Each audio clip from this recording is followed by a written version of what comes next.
안녕하세요. 저는 사람 믿기가 참 힘들다고 생각하는 60대 여자입니다. 저는 사람 대하는 일을 평생 하면서 살았습니다. 혼자 일하는 게 아니면 대부분 많은 분들이 그렇듯 말이죠. 그래도 살아온 횟수가 짧지 않은 만큼 웬만큼 사람 보는 눈은 있다고 생각했는데요. 제 인생에서 본 것 중 가장 뻔뻔한 가면을 쓴 인간의 실체를 본 이후 그런 자신감을 잃어버릴 만큼 사람 믿기에 더 어려움을 겪고 있습니다. 그 두 얼굴의 여우에 대한 이야기를 지금부터 조심스럽게 해보려고 해요. 저와 남편은 김해 사람으로 당시 시절치곤 이르지 않은 나이에 결혼했습니다.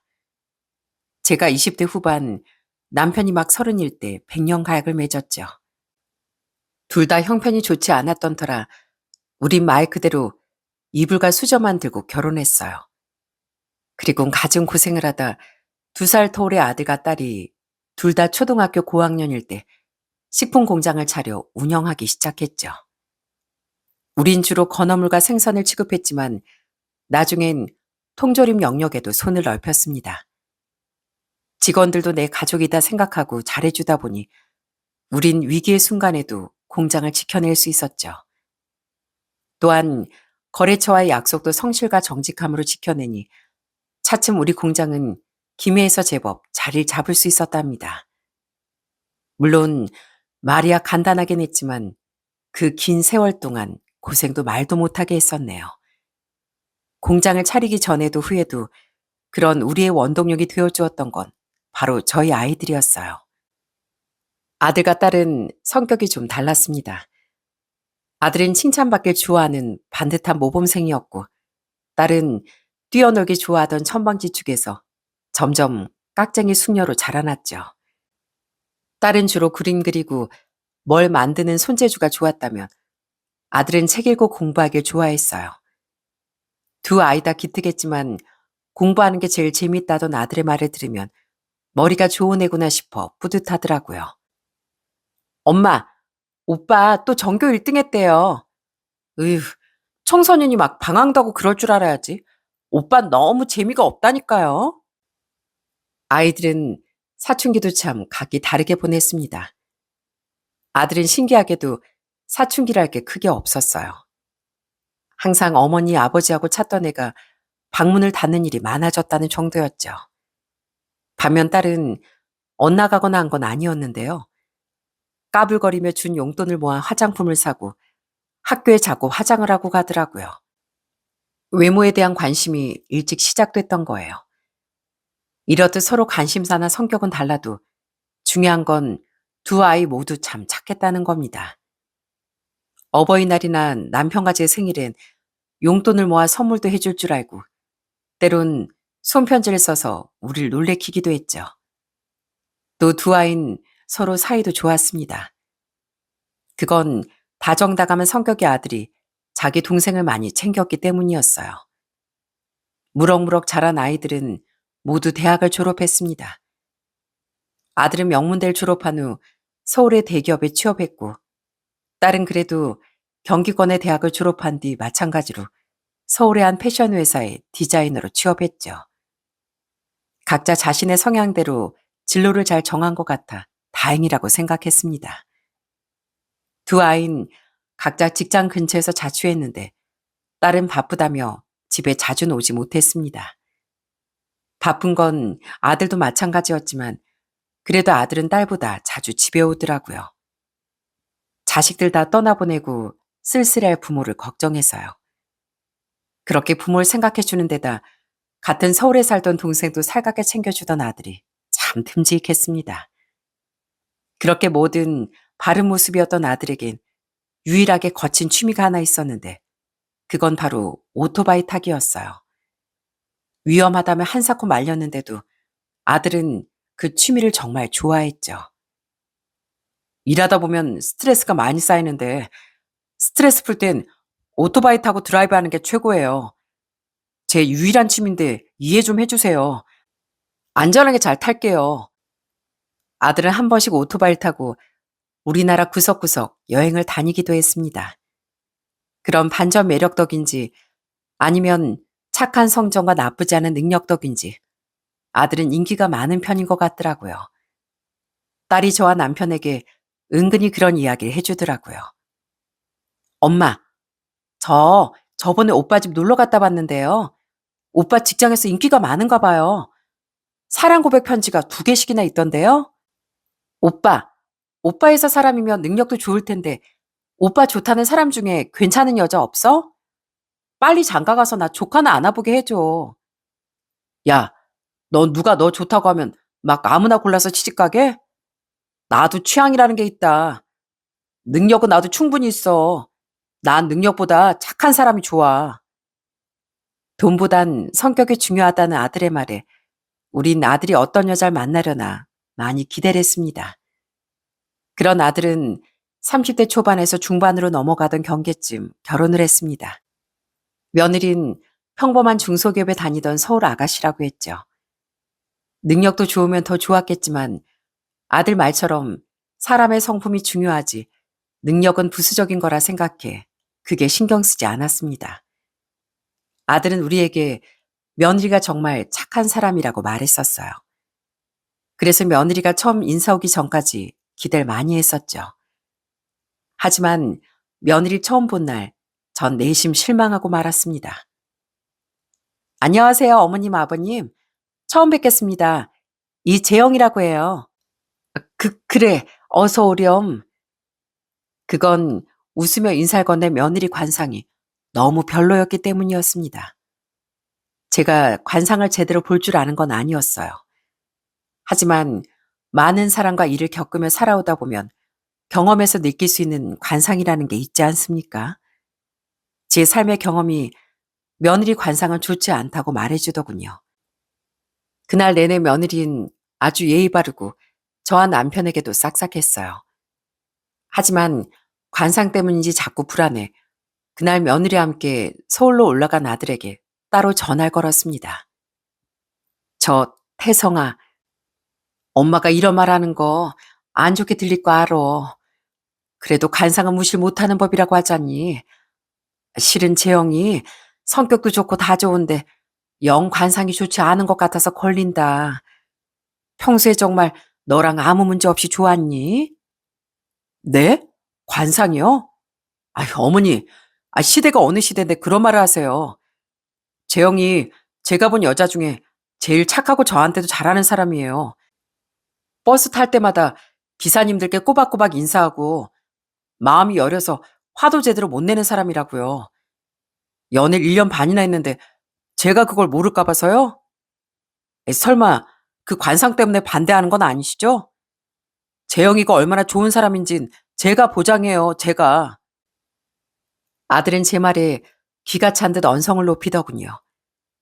그 착한 아들이 그럴 만큼 제 이야기가 터무니없게 들린다는 걸 저도 알고 있었습니다. 그래서 우선 네 말을 알겠으니 조금 더 신중하게 생각해보라는 말을 하곤 전화를 끊었죠. 남편은 저와 아들 입장 모두를 이해하는 중립이었고 딸 또한 마찬가지였고요. 결국 고맙게도 착한 아들은 며칠 뒤 더 심사숙고해보겠다는 대답을 해주었습니다. 그리고 4개월 뒤 아들은 역시 며느리가 아니면 안 되겠다며 결혼을 진행하겠다고 했어요. 대충 이런저런 핑계대면서 결혼 준비를 미뤄봤는데요. 첫인사 갔을 때 뵌 어머님 아버님도 좋은 분들인 것 같고 형님 될 분도 괜찮은 분인 것 같더라고요. 제일 중요한 재영을 아무리 지켜봐도 문제점이 뭔지 모르겠고요. 그래서 이젠 저 정말 결혼하고 싶은데 더는 반대 안 해주셨으면 좋겠어요. 재영이 정말 좋은 사람 맞아요, 어머니. 어떻게 사람을 생김새 가지고 판단할 수 있겠어요? 아들도 그만큼 신중하게 지켜보려 했으면 할 만큼 한 거다 싶어 전 미안한 마음으로 물러섰습니다. 그 뒤 상견례 때 사돈 어른들을 뵙고 나니 좀 더 안심이 되더라고요. 손이 좀 더럽죠? 죄송합니다. 제가 평생 깔끔한 편인데 어제 기계 점검을 했거든요. 그럴 때면 아무리 씻어도 손톱 아래까진 잘 안 지워져서 이게 장갑을 껴도 소용이 없더라고요. 바깥 사돈과 손을 내밀어 악수하려던 남편은 갑자기 부끄러운 듯 사과를 했습니다. 자신의 손톱 아래 낀 검은 기름때 때문이었죠. 남편 항상 공장 기계들을 직원들에게만 맡기지 않고 자신도 직접 청소하고 검수를 했었어요. 분해 청소와 주기적인 대점검은 전문업체에 맡겼지만 그 외엔 남편이 하거나 직원들이 하더라도 남편이 직접 다시 점검하곤 했습니다. 그래서 주로 회계나 정산, 거래처와의 문제 등 외부적인 일을 맡던 저에 비해 비린내도 많이 물들고 손톱 아래 흔적도 자주 남아 있었는데 그걸 부끄러워한 겁니다. 박가사도는 그런 제 남편의 손을 오히려 덥석 잡으시더라고요. 저도 평생 공장에서 일했습니다. 50대 명퇴당하고 지금은 경비를 하고 있고요. 그래서 가장의 무게 저도 모르지 않습니다. 다 가족 먹여 살린다고 노력한 흔적일 텐데 정말 멋지십니다. 노동의 무게만큼 값진 게 있나요? 일하시느라 그런 건데 그런 게 뭐 대수라고요. 듣자 하니 김해에서 공장을 오래 운영하고 계신다면서요. 열애합은 휘청거린다는 사업을 그만큼 지켜내시다니 두 분 모두 존경스러우십니다. 안사돈 또한 우리에게 진심 어린 칭찬을 건네더라고요. 집안 형편은 솔직히 저희가 훨씬 좋았습니다. 사돈댁은 형편이 썩 좋지 못했거든요.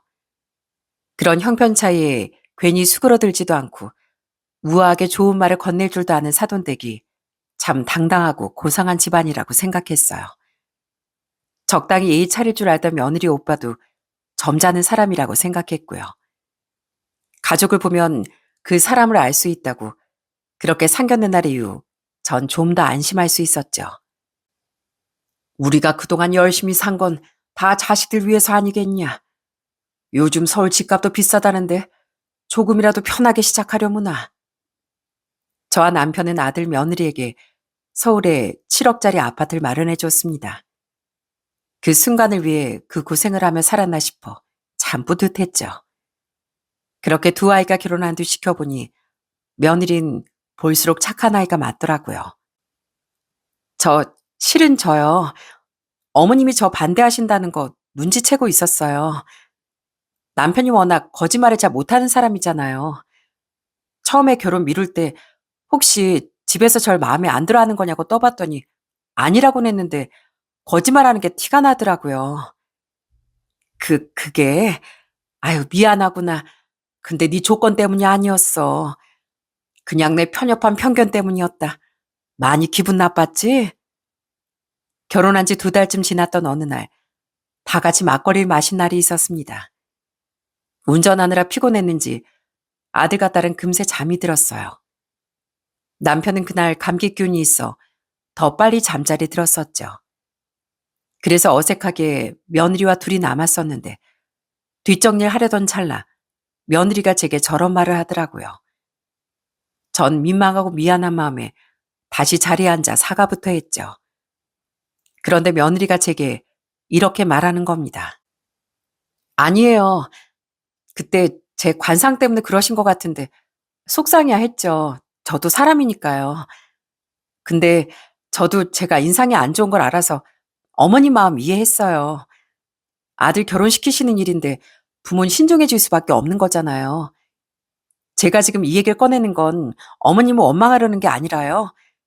계속 은근하게 저한테 미안해 하시는 눈치길래 그러지 마시라고 말씀드리고 싶었어요. 전 어머님이랑 친해지고 싶은 마음만 있지 다른 마음은 전혀 없다고요. 어머님, 저 살면서 제가 진짜 좋은 애라는 거 보여드릴 자신 있어요. 그러니까 조금만 지켜봐 주세요. 자기도 기분 나빴을 텐데 원망은커녕 저와 잘 지내고 싶다니 애가 참 속이 깊구나 싶었습니다. 그래서 어른인 제가 더 부끄러워 미안하단 말을 몇 번이나 더 했었죠. 결혼 전 제 의심이 무색하게끔 며느린 정말 좋은 아이였습니다.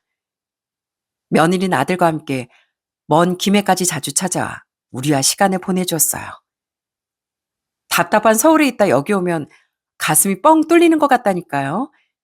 힘들게 오는 게 아니라 전 어머님 아버님이 계시는 여기가 정말 좋아요. 또 며느린 남편과 제 생일엔 저희 애들은 생각조차 못했던 깜짝 파티를 열어주기도 했답니다.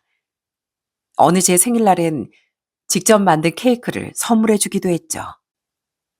저 베이킹 처음 해보는데 베이킹 클래스 가서 열심히 배웠어요. 좀 삐뚤빼뚤해도 맛있게 드셔주실 거죠? 우와, 새언니 정성 대박이다. 딸인 저보다 새언니가 나은데요? 삐뚤삐뚤한 글씨로 어머님 사랑해요라고 적혀 있는데 그 마음이 너무 예뻐 눈물이 핑 돌더라고요. 또 아무런 기념일도 아니었던 어느 날엔 우리에게 브랜드 티와 청바지, 신발을 선물해 주기도 했죠. 이게 뭐야? 우리 옷도 많은데 너나 예쁜 거 사 입지. 전 옷 많아요. 두 분 맨날 공장 다닌다고 시장표만 입으시는 것 같아서요. 항상 그게 마음에 걸렸거든요. 돈도 많으시면서 좀 사 입으시지. 우리도 중요한 자리 나갈 때 입는 거 있어. 가방도 비싼 거 있고. 살면서 중요한 날이 그렇게 많진 않잖아요.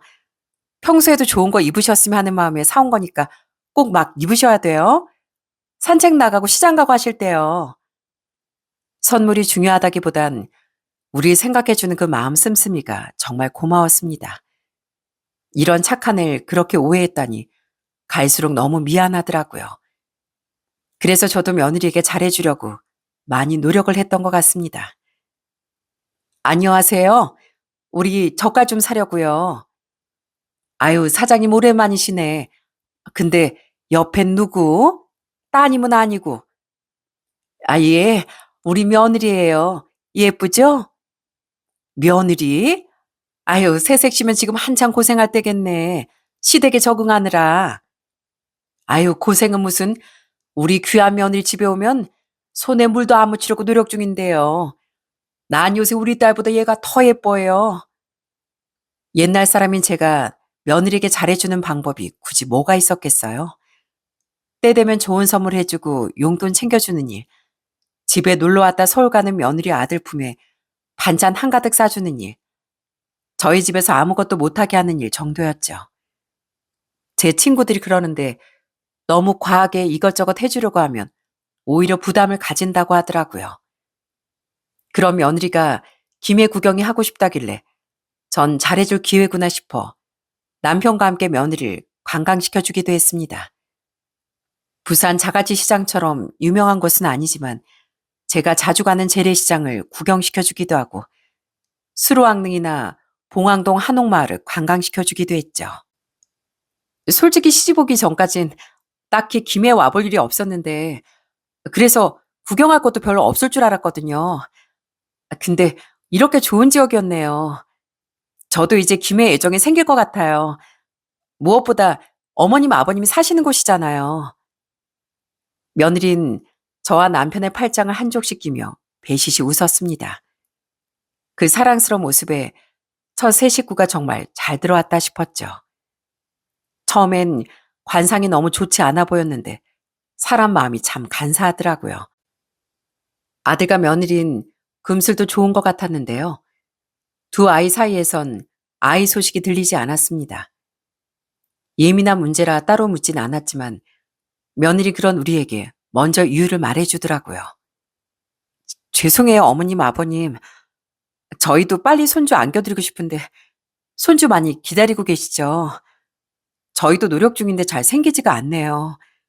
그래도 아직 젊은 편이니까 너무 걱정하지 마세요. 나중에 손주 생기면 잘해주셔야 돼요. 아셨죠? 그런 며느리 보는 아들의 표정이 조금 어두워지더군요. 그래서 두 아이 중 누구에게든 문제가 있구나 싶었지만 구태여 더 말을 꺼내진 않았죠. 아이들에게 상처가 될 수 있을 테니까요. 그렇게 두 아이가 결혼한 지도 3년이 지났는데요. 그 무렵 아들은 유독 오토바이를 자주 타러 나가는 것 같더군요. 가끔 아들에게 용건이 있어 전화를 해보면 오토바이 타러 나왔다는 이야기를 하더라고요. 그냥 회사 일 때문에 스트레스 받아 그런다기에 한 번은 며느리에게도 아들 이야기를 꺼냈습니다. 애가 요즘 회사에서 무슨 일 있니? 어제 근래 들어서 오토바이 자주 타는 것 같길래 꼭 스트레스 받아야만 타는 건 아니지만 걱정이 돼서. 그냥 새로 들어온 상사가 보통 깐깐한 게 아닌가 봐요. 워낙 완벽주의가 강한 사람이라 스트레스도 그만큼 심한 것 같아요.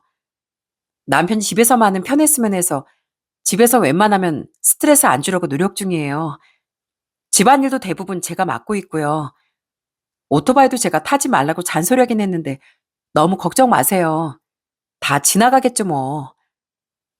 그래도 힘든 상황에 며느리가 곁에 있다니 다행이라고 생각했습니다. 하지만 걱정되는 건 되는 거라 전 아들에게 항상 안전운전하라는 신신당부를 했죠. 그러던 어느 날 귀엽고 조마조마했던 사고가 터져버리더군요. 어머니, 남편이 남편이 지금 병원으로 실려왔대요. 긴급수술 들어가야 된다고 방금 전화가 왔어요. 남편한테 큰일 나면 저 어떻게 살아요?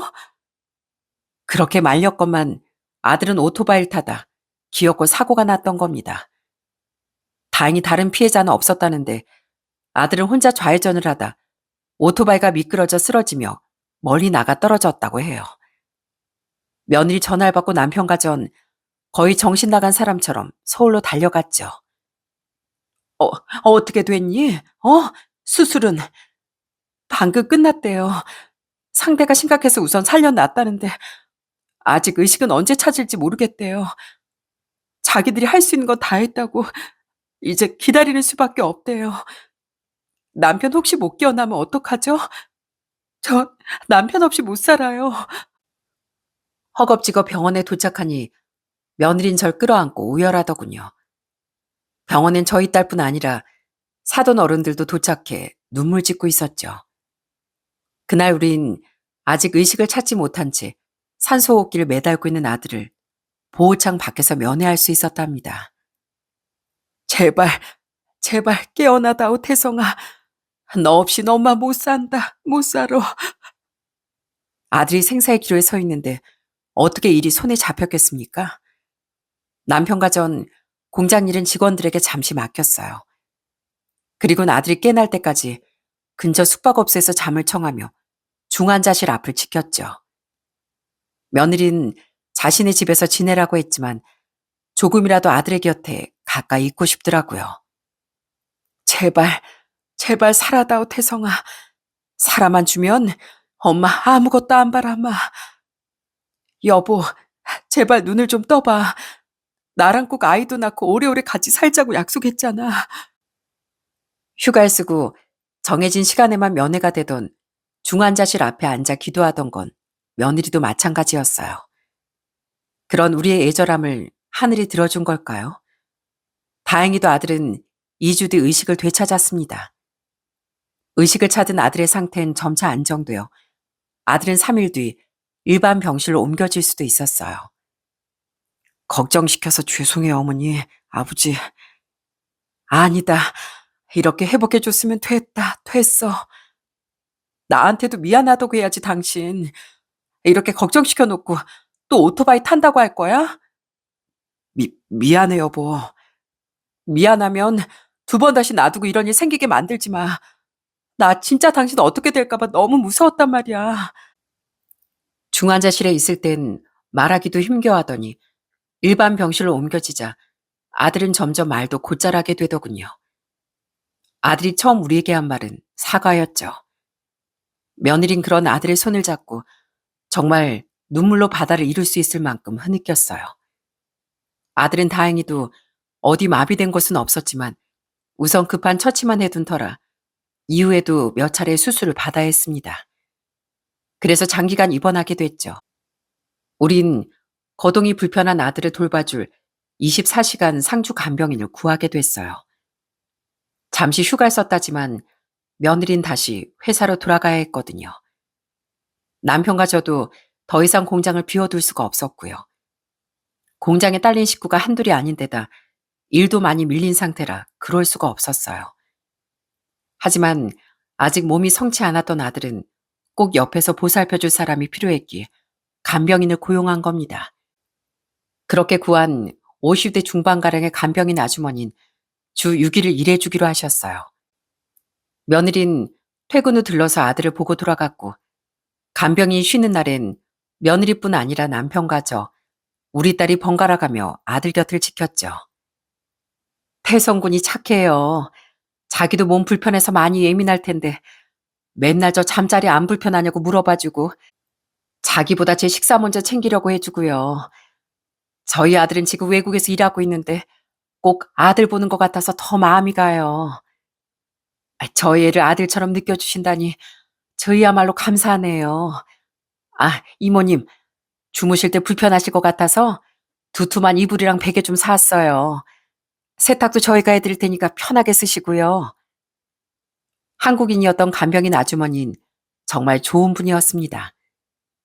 저희 가족은 모두 편하게 아주머님을 이모님이라고 불렀죠. 항상 저희 아들의 편일 살펴주시고 온몸으로 낑낑거리며 아들의 자세 또한 바꿔주셨어요. 다른 간병인들은 일을 하면서도 불평불만하는 사람들이 많다기에 걱정을 했었거든요. 그런데 이모님은 오히려 저희 아들에게 사과를 해주셨다네요. 많이 불편하죠? 아유, 내가 어디가 아픈지 더 잘 알아주면 더 잘 도와줄 수 있을 텐데 미안해요. 가끔 내가 서툴러서 불편하게 만드는 것 같네. 그런 모습을 직접 보기도 했던 전 이모님께 더더욱 감사한 마음이 들더라고요. 그래서 보호자 침대에 누워 쪽잠을 주무시던 이모님을 위해 고급 침규류도 사드리고 구내식당에서 식사를 해결하던 아주머니께 비싼 도시락을 사다 드리기도 했습니다. 이거 유명한 초밥집에서 사온 거예요.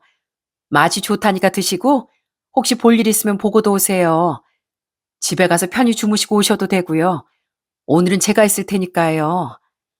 아유, 아니에요. 오늘도 엄연히 제 근무날인데요.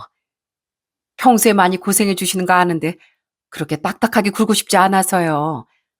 그리고 이모님 몸이 편하셔야 제 아들도 더 잘 돌봐주시죠. 아유, 얼른요. 또 전 제가 시간이 날 땐 이모님을 집에 보내드리기도 했습니다. 아무리 일이라도 계속 병원에 갇혀 있으면 힘들 것 같았거든요. 평소 이모님이 저희 아들에게 잘해주셨으니 저도 이모님을 배려해드리고 싶었던 겁니다. 또 우연히 이모님의 생일인 걸 알았을 땐 통장으로 보너스를 입금해드리기도 했죠. 그리곤 이렇게 문자를 남겼어요. 조촐하지만 생일 보너스 입금했습니다. 항상 저희 아들 정성스레 보살펴 주셔서 감사합니다. 생일날 쉬게 해드렸으면 좋았을 텐데 죄송하네요. 그 돈으로 주말에라도 남편분과 좋은 시간 보내세요. 나중에 전화 와서 부담스럽다, 돌려드리겠다 난리신 걸 겨우겨우 거절했습니다. 그렇게 공짜 마다하는 분이었기에 더더욱 마음이 가더라고요. 그런 이모님이 저희 아들을 잘 보살펴 주는 것 이상의 보답을 해주실 줄은 그땐 정말 꿈에도 몰랐습니다. 저 사모님, 실은 제가 드릴 말이 있는데요. 아들이 입원한 지 몇 달 뒤, 전 아들의 세 번째 수술 때문에 병원에 갔습니다. 남편은 일이 있어 공장을 비우지 못했고, 하필 딸과 며느리도 출장과 일 때문에 오지 못하는 날이라 저 혼자 병원을 지키게 됐죠. 그땐 세 번째인 만큼 정리보완 위주의 수술이라 수술 시간이 짧았고, 다행히 아들은 수술이 잘 끝난 뒤 잠이 들었고, 이모님은 미리 예정됐던 며칠 휴가를 떠나시게 되었어요. 외국에 있다던 아들에게 일이 생겼다고 하시더라고요. 그래서 전 그날부터 이모님의 휴가가 끝날 때까지 계속 서울에 머물 참이었습니다. 그런데 이모님이 선뜻 발길을 떼지 못하고 망설이다 갑자기 제게 이상한 말을 하시는 거예요. 무슨 말이요? 그 며느님이요? 좀 조심하셔야 할 것 같아요. 예? 저희 며느리요?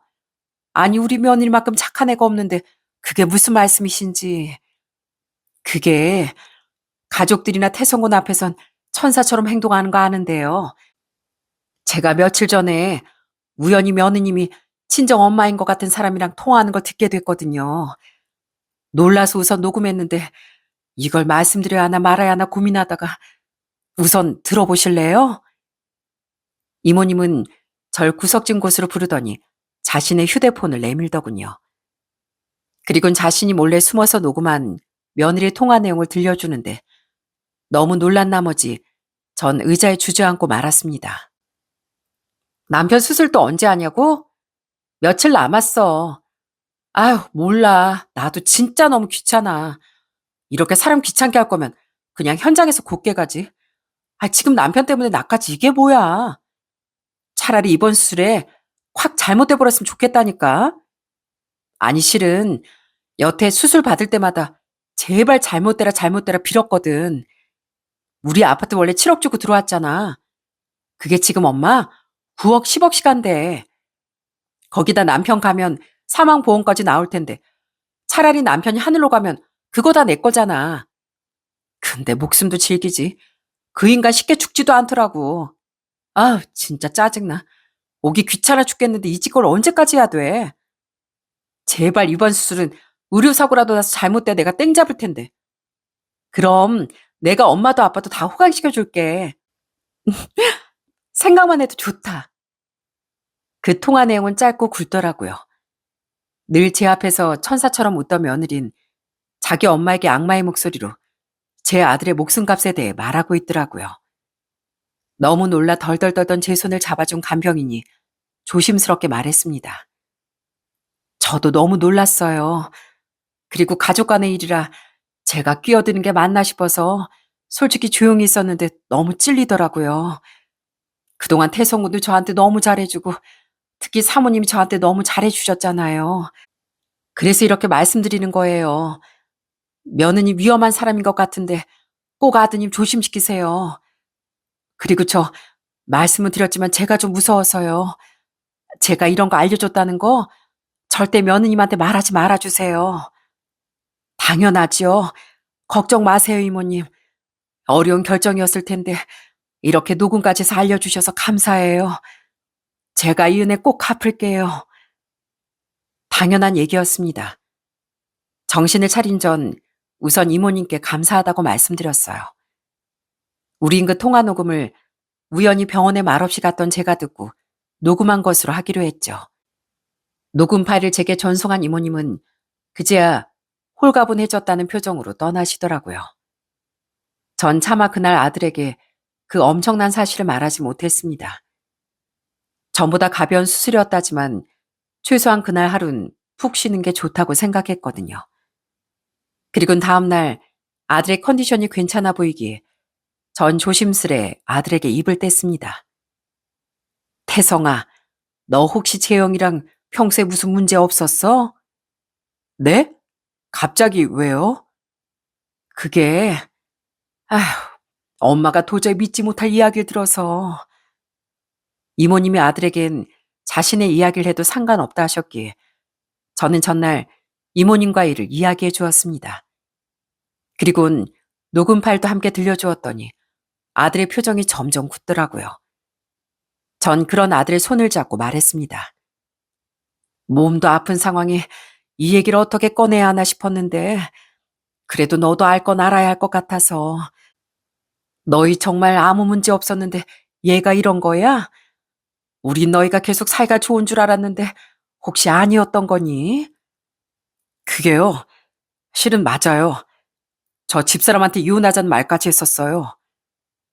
그런 아들의 입에서 역대급 반전이 흘러나오더군요. 그때 전 아들에게서 그동안 몰랐던 진실을 듣게 됐어요. 처음 1년은 좋았는데요. 1년이 지나니까 집사람이 본 모습을 드러내더라고요. 집안일도 다 팽개치고 제가 해주기만을 바래서 부부싸움을 자주 했었어요. 저도 힘든데 제가 다 해주길 바라니까요. 그렇게 다투다 보니까 여자를 공주 대접 해줄 줄도 모르는 쪼다라니 하면서 욕설을 하는데 제가 아는 그 이재영이 맞나 싶어서 깜짝 놀랐었어요. 결혼 생활이 좀 편해지자 며느린 게으르고 상스러운 본 모습을 드러냈다더군요. 욕설을 아무렇지도 않게 하고 제 아들이 입맛대로 부리려다 실패하자 가스라이팅까지 하려고 했다고 해요. 제가 자기 뜻대로 안 되니까 그때부터 나의 일주일에 사나흘은 술을 먹고 들어오는 거 있죠? 혹시 바람 피우냐고 휴대폰 내놓으라고 해도 끝까지 주지도 않고 어디 그뿐이게요? 몰래 제 카드 가지고 나가서 명품 사고 술값도 자기가 긁고 진짜 망나니가 따로 없었다고요. 뭐? 정말이야? 네. 그 와중에 점잖으신 줄 알았던 장인 장모님도 점점 저한테 이거 해달라 저거 해달라 요구하다가 나중엔 도가 지나치시더라고요. 장인은 금은방을 해보고 싶으니까 집 담보로 대출받아서 차려달라질 않나. 장모님은 유흥지점을 차려보고 싶은데 만약에 도와주면 평생 저한테는 아가씨를 공짜로 넣어주겠다고 하질 않나. 점점 제정신이 아닌 것 같았다니까요. 유일하게 정상인 게 형님이었는데 형님은 자기 집안에 애초부터 별 관심이 없는 사람이더라고요. 제가 하소연해도 여자 잘못 본 제 잘못이라고만 했고요. 아들의 말을 듣던 전 점점 입이 떡 벌어졌습니다. 우리 앞에서 늘 조신한 척, 착한 척했던 며느린 아들 앞에선 아주 엉망이었더군요. 사돈들의 반전도 놀라웠지만 가장 놀라웠던 건 안사돈이란 여자가 제 아들에게 했다는 말이었어요. 어떤 정신 나간 장모가 유흥지점을 차려주면 아가씨를 공짜로 넣어주겠다고 한답니까? 그 고상해 보였던 사람들의 이야기가 맞나 싶어 너무 기가 막히더라고요. 아니, 그걸 왜 여태 엄마나 아빠한테 아무 말 안 하고 가만히 있었어? 너희 그런데 우리 앞에서 하나도 안 냈잖아. 걘 자기 친정 식구들이랑 너한테 그렇게 하면서도 우리 앞에선 착한 척 가식을 떤 거냐? 아휴, 기가 막혀서 정말. 그게 우선 어머니한테 면목이 없었어요. 어머니가 집사람 관상이 안 좋다고 신중하게 생각하러 가셨는데 제가 고집부려서 한 결혼이잖아요. 근데 고작 2, 3년 만에 못 살겠다고 하기가 너무 죄송해서 그런 제 마음을 꿰뚫어 봤는지 집사람이 또 저한테 그러더라고요. 자식이 이혼하는 모습 보이면 그게 불효라고요. 부모님 걱정시키게 하기 싫으면 자기가 가식 떨 때 가만히나 있으라는데 두 분 걱정하는 게 싫기 싫으니까 가만히 있었던 거예요. 제게 면목이 없어 말하지 못했다는 말에 한숨이 다 나오더라고요. 잠시 잊고 있었건만 역시 제가 처음에 사람을 잘 봤구나 싶더라고요. 그 다음엔 며느리를 그렇게 아꼈으니 결국 할 말이 없었지만요. 더 기가 막혔던 건 애도 안 생겼던 게 아니라 며느리가 그냥 애를 갖기 싫어한 거라더군요. 처음에 무조건 애를 둘셋 낳고 싶다고 하더니 차일피일 미루다가 나중에 그러는 거 있죠? 자기 애 낳기 싫다고요. 굳이 낳을 거면 즐길 거 다 즐기고 30대 후반이나 마흔은 돼서 낳자는데 그 나이 되면 뭐 갖고 싶다고 마음대로 가져지나요? 그런 주제 어머니 아버지 앞에선 노력하고 있다는 것처럼 말하니까 얼마나 어이가 없었는지 몰라요.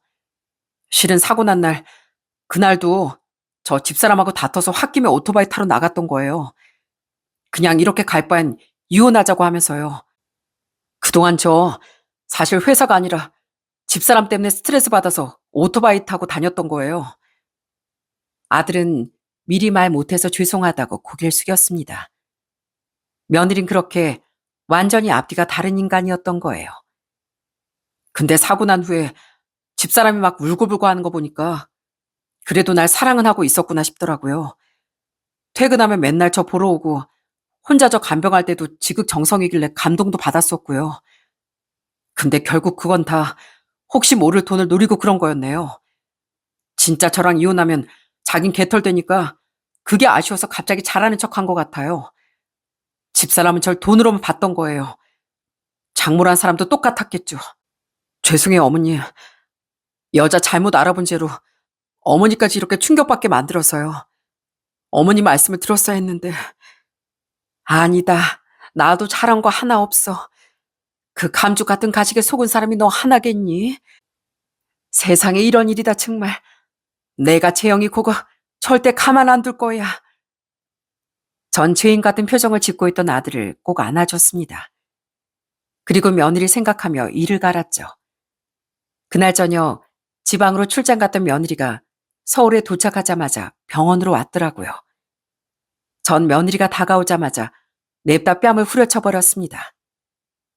여보, 수술 잘 받았어? 나 당신 너무 걱정돼서. 아! 어머님, 이게 무슨. 가증스러운 눈물을 보이며 다가오던 며느리는 수술아치게 놀라며 뺨을 부여잡더라고요. 전 그런 며느리 면전에 대고 이모님이 주었던 녹음 파일을 재생시켜 주었습니다. 내가 그날 우연히 병원에 왔다가 너 통화하는 소리 듣고 다시 병원을 나가버렸다. 너무 놀라서. 감히 내 아들이 잘못되길 바란 주제에 여길 기어와? 네? 그날 오셨었다고요? 아니, 대체 언제? 어머님, 뭔가 오해하신 거예요. 그게 아니라요. 전 이모님과 약속대로 거짓말을 보태며 며느리에게 소리쳤습니다. 며느린 입이 떡 벌어져선 변명하려 들었죠. 전 그런 며느리에게 계속 쏘아붙였습니다. 오해? 무슨 오해? 수술 잘못되길 바라는 지겨운 남편이 우리 아들 말고 또 있니? 통화 상대들 엄마라고 하는데 너 엄마도 둘이야? 대체 뭐가 오해인데? 그리고 너 태성이한테 다 들었다. 너 그동안 네 친정 부모랑 같이 우리 아들 마음고생 단단히 시켰다며? 그런 주제에 너 우리 앞에선 천사인 척 가명 쓰고 잘도 가증스럽게 굴었더라. 우리 아들이 오토바이 탄 것도 회사가 아니라 다 너 때문이었다며? 그리고 애가 안 생긴 것도. 그런 주제에 거짓말로 계속 우릴 기만해? 너 왜 그런 가식을 떨었어? 우리한테 뭐 콩고물이라도 얻어먹을 수 있을 줄 알고? 제가 삿대질하며 쏘아붙이자 며느린 뒷걸음질을 치더라고요. 그리고 병실문에 등을 부딪히자 그제 억울한 표정을 지으며 말대꾸를 하는 겁니다. 어머님, 저도 말할 기회 좀 주세요. 네? 그래요. 솔직히 제가 앞뒤가 좀 다른 거 맞았어요. 근데 저 같은 여자 많아요. 집안에 돈도 많고 직업도 좋은 남자 꼬시려고 가식 떠는 여자 세고 셌다고요. 근데 저도 남편이 절 사랑한다는 믿음이 있으니까 본 모습을 보인 거예요. 오히려 제 본 모습까지 사랑하지 못해서 자꾸 저한테 뭐라고 하던 남편한테 제가 더 실망했다고요. 그래도 전 어머님 아버님 걱정하실까봐 앞에선 사이좋은 척 한 것뿐이에요. 덕분에 콩고물도 떨어지면 좋게 하겠지만 진짜 그게 전부는 아니었다니까요. 그걸 말이라고 하니? 실망했으면 그냥 이혼하지 그랬어. 차라리. 근데 못 그런 건 너 돈 때문이었잖아. 우리 아들은 네가 착해서 좋아한 건데 그 착한 여자가 온데간데 없이 사라졌으니 어떻게 널 똑같이 좋아할 수 있었겠어. 네 부모도 그렇고 너도 그렇고 정말 음흉하기 짝이었구나. 아주 그 부모의 그 딸이야. 잔말 말고 난 너 다시는 보고 싶지 않으니까 여긴 얼씬도 하지 말거라. 알겠어? 전 말 같지도 않은 소리를 하던 며느리를 마구 병실 밖으로 떠밀었습니다. 그러자 며느린 절 쓱 피하더니 아들에게 달려가더라고요. 그리고는 아직 수술을 해보기 덜 된 아들에게 매달렸죠. 여보, 내가 엄마랑 그런 통화를 한 건 저번에 당신하고 싸웠던 게 갑자기 생각나서 홧김에 빈말한 거야. 순간적으로 화가 나서. 내가 왜 당신이 잘못되길 바라겠어. 어? 어머님이 지금 큰 오해를 하셨나 본데 이성적인 당신이 어머님 좀 설득해봐. 그동안 당신하고 많이 다투긴 했지만 나 진짜 당신 사랑해. 당신 이번에 태어나면 나 수리고 뭐고 다 끊을 거라니까. 우리 부모님 뭐 요구하는 것도 더는 못하게 할게. 그 거짓말에 속아서 결혼했는데 나더러 너한테 네 부모한테 또 속으라고? 야 이재영, 네가 가식으로나마 그동안 우리 부모님한테 잘했으니까 내가 여태 너 참아준 거야. 내가 잘못되라고 물이라도 떠놓고 빌던 너한테 우리 어머니가 나 대신 손찌검이라도 해주셨으니까 난 더는 뭐라 안 할게. 어차피 지금 그럴 힘도 안 들어가. 그러니까 당장 우리 부모님 해주신 그 집에서 나가고 너도 네 부모도 여기 올 생각 다시는 하지 마. 알겠어? 이혼설은 변호사 선임해서 그 편으로 보낼 테니까. 여보, 내가 애 안 낳는다고 해서 그래? 그럼 당신 태어나자마자 낳자. 어? 그냥 난 내 몸 망가지는 게 싫어서 그랬던 거야. 근데 생각이 바뀌었어. 나 당신 닮은 아기 낳고 싶어. 말장난 좀 그만하고 나가. 이미 다 끝났으니까 이 돈벌레야. 감히 우리 부모님 돈에 자격도 없는 네가 어디서 부모님 해주신 아파트를 탐내고 내 보험금을 탐내? 좋은 말로 해주니까 이게 계속 기어오르네. 너 닮은 아기 소름 끼쳐서라도 안 낳고 싶으니까 사라지라고. 이 해충 같은 여자야. 나가란 우리 아들 말 안 들려? 결국 폭발한 아들 대신 전 며느리 뒷덜미를 잡고 쫓아냈습니다. 저희 집 돈과 아들에게 미련이 철철 남은 며느리는 열심히 버텼지만 우악스런 아줌마의 힘을 이기지 못했죠. 그 뒤 그 엄청난 소식을 들은 딸은 경악을 하며 아들 대신 변호사를 알아봐주고 이혼 소송도 도와주더군요. 며느리와 그 부모까지 끝까지 이혼은 못한다며 버텼거든요. 한 번은 휴가에서 돌아와 아들 곁을 지키던 이모님이 이런 말을 해주셨죠. 며느님, 아니 그 여자랑 그 집 부모 병실까지 찾아와서 무릎까지 꿇었어요. 한 번만 용서해달라고요. 아니, 얼마나 돈이 좋으면 무릎까지 꿇고 버틴대요. 근데 태성군이 속 시원하게 자긴 사람이라 벼룩 같은 집안 가지고 못 되겠다고 하곤 쫓아내더라고요. 하도 안 나가게 제가 보안요원까지 불러버렸다니까요. 남편과 저 그리고 아들은 이모님께 진심으로 감사했습니다. 그래서 이모님께 마음을 담아 두둑한 사례까지 해드렸죠. 이모님 아니었으면 저희 아들 그 여우의 실체를 너무 늦게 알아챌 뻔했습니다. 용기 내주셔서 정말 감사해요. 이건 저희 마음이니까 꼭 받아주셨으면 좋겠어요. 아휴, 뭘 이런 걸 다 그동안 잘해주신 일에 보답했을 뿐인데 감사합니다. 소중하게 잘 쓸게요. 이모님이 굳이 마다하시지 않아 오히려 마음이 편했습니다. 괜히 실갱이를 하지 않아도 됐으니까요.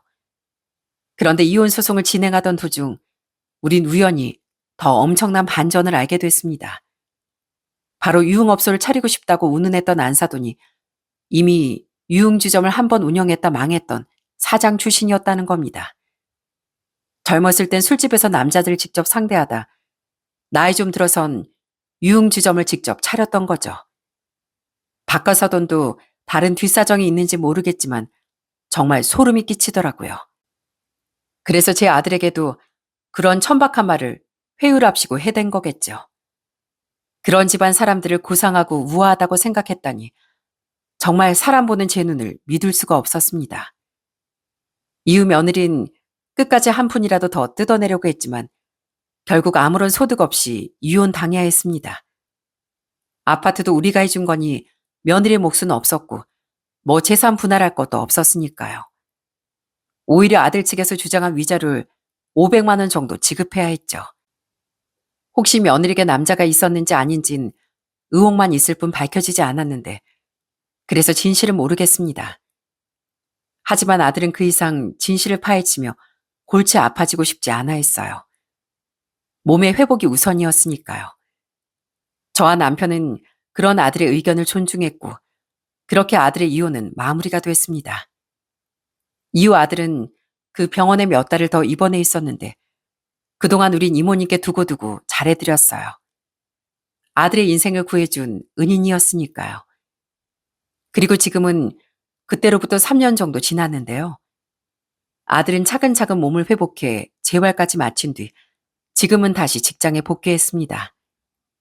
그런 아들에게 일어난 가장 큰 변화는 아무래도 오토바이를 끊었다는 거예요. 2번 다시 그런 거 타서 2분 속썩이는 부류 안 하려고요. 죄송해요, 어머니. 그 덕에 한시름 걱정을 놓을 수 있어 정말 다행이었답니다. 그리고 아쉽게도 간병인 이모님과의 연락은 끊긴 상태예요. 아들이 퇴원 후 한 반년 정도는 한 번씩 안부를 묻고 지냈는데 아들이 결혼하며 손주 봐줄 사람이 필요해 해외로 가셨거든요. 그곳에서 잘 지내시길 바라며 저는 작은 선물도 드렸었죠. 언제 어디서든 저희 가족은 항상 이모님이 행복하시길 바랄 겁니다. 전 며느리와 그 집안 사람들에 대한 소식은 모릅니다. 다른 분들은 건너 건너 소식을 들으신다는데 저흰 그럴 일이 없었거든요. 접점이 없었으니까요. 그런데 뭐 그런 사람 같지도 않은 사람들 소식에 굳이 관심 가질 일 있나요? 슬슬 만나는 남자 결혼 이야기가 나오고 있다는 딸에게 신경 쓰기만 해도 바쁜데요. 그저 어디에 살고 있든 제발 평생 2발 뻗고 자지 못하길 바랄 뿐입니다. 전 앞으로 기적적으로 살아나 일상을 찾은 아들과 곧 새 인생을 시작할 딸을 항상 지켜주며 살아가고 싶어요. 비록 사람에 대한 의심과 두려움은 강해졌지만 그 마음이 제 자식들을 더 안전하게 지켜줄 거라 생각하면 또 괜찮습니다. 부디 너무 큰 배신을 당한 아들에게 앞으로는 좋은 일만 찾아왔으면 좋겠어요. 이혼할 당시 전 며느린 자신이 우리에게 잘한 것도 있지 않냐며 끝까지 억울해했었는데요. 언제 내 뒤통수를 칠지, 언제 내 목에 위협을 겨눌지 모르는 사람을 신뢰할 사람은 아무도 없다고 생각합니다. 아까 뒤가 다른 사람만큼 위험한 사람도 없으니까요. 비록 첫인상은 좋지 않았더라도 행동을 보며 좋은 아이라고 믿었건만 역시 사람 촉이라는 건 무시 못하는 것 같네요. 집에 새 가족을 들인 분들은 다 공감하실 겁니다. 하다못해 회사나 직장에 새로운 사람을 들여보신 분들도요. 사람을 새로 들인다는 건 정말 힘든 일이라는 것을요. 물론 근거 없는 잣대나 판단으로 사람을 오해해선 안 되는 거 압니다. 다만 누군가에게 저처럼 좋지 못한 느낌이 드셨다면 자신의 감을 무심코 지나치진 마시길 바랍니다. 허술했던 저보다 더 철저한 뒷조사를 해보셔도 좋고 다른 방법을 쓰셔도 좋으니 사람을 들일 땐 꼭 심사숙고를 거치시길 바랍니다. 그럼 전 여기서 이만 인사드리겠습니다. 마지막까지 함께해 주셔서 감사합니다.